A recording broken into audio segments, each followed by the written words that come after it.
আল্লাহ পয়গম্বরকে জানায় দাও, পয়গম্বর আমি আল্লাহ পাক রব্বুল আলামিন যেদিন কিয়ামত কায়েম করব, আমি আল্লাহ পাক রব্বুল আলামিন ওই কিয়ামতের ময়দানে মিজানের পাল্লা বসাবো। আমি আল্লাহ পাক রব্বুল আলামিন সেদিন ইনসাফের বিচার করব, কোনো জুলুম হবে না। যেই যত নেক আমল করেছেন, ফামাইয়ামাল মিসকালা যাররাতিন খায়রান ইয়ারা ওয়া মাইয়ামাল মিসকালা যাররাতিন শাররান ইয়ারা। বান্দা যদি যাররা পরিমাণ নেক আমল করে থাকে, আমি আল্লাহ পাক রব্বুল আলামিন সেটাও বান্দাকে দিব। আর বান্দা যদি যাররা পরিমাণ গুনাহ করে থাকে, বান্দা সেদিন কিয়ামতের ময়দানে দেখতে পারবে।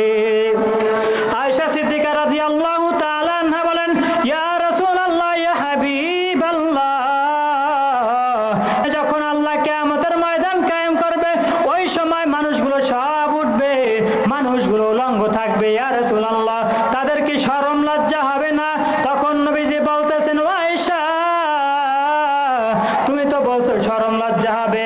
মানুষগুলো নাফসি নাফসি করতে থাকবে, কারো হুঁশ থাকবে না, কারো ঘাম থাকবে কোমর সমান, কারো গলা সমান ঘাম থাকবে, সাঁতরাইতে থাকবে ঘামের ভিতরে।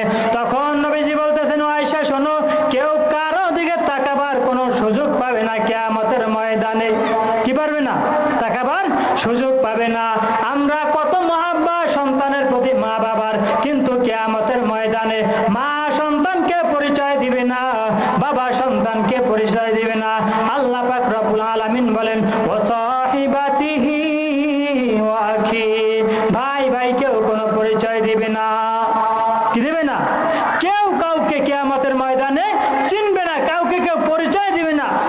আল্লাহ পাক রব্বুল আলামিনের পয়গম্বর বলেন, যখন আল্লাহ পাক রব্বুল আলামিন কিয়ামতের ময়দান কায়েম করবে,